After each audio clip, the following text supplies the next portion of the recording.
So we welcome in Richard Skinner, digital sports columnist and knower of all things sports in the Tri-State, to talk a little bit about this Reds series. I was happy. I was excited 3 days ago. Oh, 3 days ago. I was yeah, 3 days, not right now, but okay. 3 days ago everything looked good. Yeah, it did. I mean, it felt good. It looked good. You had the rotation the way you wanted it. Maybe not in the perfect order, but you got your three main guys on the mound, even though Wade Miley's been your best pitcher. But I get it. They threw their three best guys on paper out there. And it just didn't work. And I think it was a microcosm of, unfortunately, the way this team has gone of you got some good starting pitching, but not all of good starting pitching. You got a little bit of good bullpen, but a lot of bad bullpen. You hit at times, and you didn't hit at a lot of different times. And key guys still aren't hitting. Jesse Winker's sliding backwards. Eugenio Suarez still isn't hitting. I mean, this was literally the microcosm of this season. And I know we're going to get over our skis, and I probably will too. But I still think there's a lot of untapped potential in this team. Lackluster end of the series. Sonny coming back, 4 2/3, 5 earned runs, 6 strikeouts. Corbin Burns, 8 1/3. They tried to have him finish out he tried. He couldn't get the last 2 outs. 12 strikeouts there.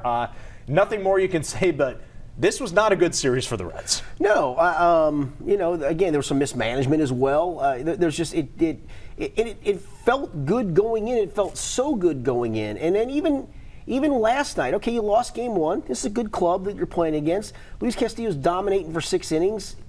You're up 2-0. You're thinking, all right, you're going to even this up. Let's get to a rubber game. You'll chop another game off the thing, and you look up, here it is Sunday night, and they're 7 back all of a sudden. A lot of people down after that series. David Bell, however, not panicking after the game. I have great confidence in this team. I have great confidence in every single player in this team. They've shown it. We've shown it. Every player on this team has shown it over and over again of just continuing to play, keeping it in perspective. It was a tough weekend, obviously, but these things happen, and this is what it's all about. This is what makes good teams, is coming back, bouncing back, and I have no doubt that that's going to happen, and just continuing to stay positive and stay the course and continuing to work. And we have a long, long way to go. And really, as disappointing as it is to lose the 3 games against the Brewers, when you look at what we've done over the course of the last 7 games, a lot of really good games, really tough competitions, and I'm proud of the way our team is playing. It hasn't been easy, and I look forward to continuing to go with this group together, and I can't wait for tomorrow. I know our guys will respond well. So here's the damage. You come in 4 back, thinking you could get maybe down to 1 back. Now you're 7 back and only game and a half up on third place Chicago. Not great. No, as part of me thinks that David Bill's trying to convince himself a little bit there, but he's also right. I mean, it felt like this season was over out in San Diego. It felt like they hit another low point when they lost that game leading in the 8th by 5 runs and the 9th by 4 runs to Kansas City, and they have bounced back every single time. So they do have that going for them, and I have to give them credit for that. But, how long is Nick Castellanos out for? I mean, maybe it's only a couple days. X-rays were negative. You thought you added a bullpen piece on Saturday night. That bullpen piece then clumsily tried to score on a sacrifice fly, and he did score. But 3 steps into it, he's now back on the IL. You're still without Antone, without Lucas Sims, and it felt like, all right, you're going to get some of those guys back. You're going to get back to full health. Well, here we are back to these guys in the bullpen who just aren't very good. You're in a rut, but I'll give him this, and he is right. They have pulled themselves up from the bootstraps a bunch of times this year, but you're going to run out of time. I mean, you can keep talking this stuff. We're now 60 left. That's not as much as you think it is. I want to talk about Sonny Gray for a little bit because he has been good. When he went on the injured list, it was more of at least how it was played to us was, well, since the All-Star break's coming up, we're going to bring up, procedural thing. He's going to be fine. He's going to be fine. Is there any concern, you think, after today's start that maybe there is something a little nagging on him? I don't. I thought he threw the ball well. He nibbled on a couple 3-2 pitches that were, and I thought they were the right calls, so this is not a blame the umpire segment, but they were borderline close of getting out of it. He threw a backdoor breaking ball that just missed on 3-2. I think a couple batters before he gave up the bases loaded single, and then Bradley kind of blew it open. And when you're not scoring runs, that puts a premium literally on every pitch, every inning, because you're like, you can't get any further behind, so you start to nibble thinking, I got to get out of these jams. No, and I thought he threw it okay. It was interesting, though, Chris. he was a little down in the dumps after the game. He talked about how it's going to take him a little bit of time to get over this, and I thought that was odd to me and interesting, because he's got to start in 5 more days, so it's not a lot of time you got to get over this. He is a pro. I think he will, but it was really interesting to hear him talk in that vein. Yeah, starting pitchers have to have a short memory, especially after starts like Sonny Gray had today. Here he is after the game saying that he's going to get over it, but he might need some time. I know how I'm going to plan on moving on myself. I don't know everyone's process. I've kind of taken some time to process it for me, and I feel. I mean, that's it's not easy to swallow there, but at the end of the day, like I'm gonna try and have a good week. I'm gonna get back to work tomorrow. Kind of reset, get back to work, and I just need to have a good, consistent week. My body feels good. I just need to have a good week.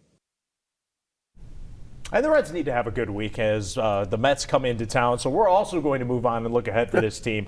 The Mets come into town. The injuries, I mean, they're biting the Reds.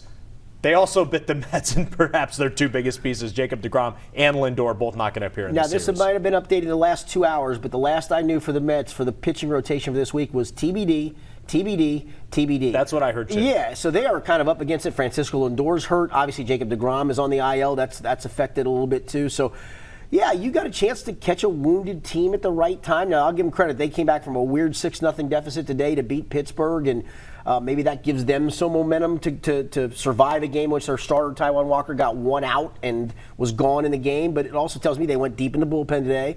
You got a chance to get a bullpen day, and they don't know where their rotation's going. So for what this team has shown, this is the perfect tonic to get back on track. Now, with this series coming up, for once, the bullpen, I mean, they didn't do the Reds many favors in this last series with the Brewers, but they weren't the cause of a lot of those losses. They gave up 13 runs. The starters gave up 13 runs. Right. So if you want to go by stats, split it right down the middle. But with the loss of Lorenzen, which we thought was going to be a big piece, get a big-time reliever back, where do they stand? Is it still dire straits? I think it is. I thought Lorenzen was a nice piece to get back. I think you'll get Art Warren back, sooner rather than later. But he's on the IL, and it was retroactive to right before the All-Star break because he got hurt in that Brewers game on Sunday. But he was throwing the ball pretty well.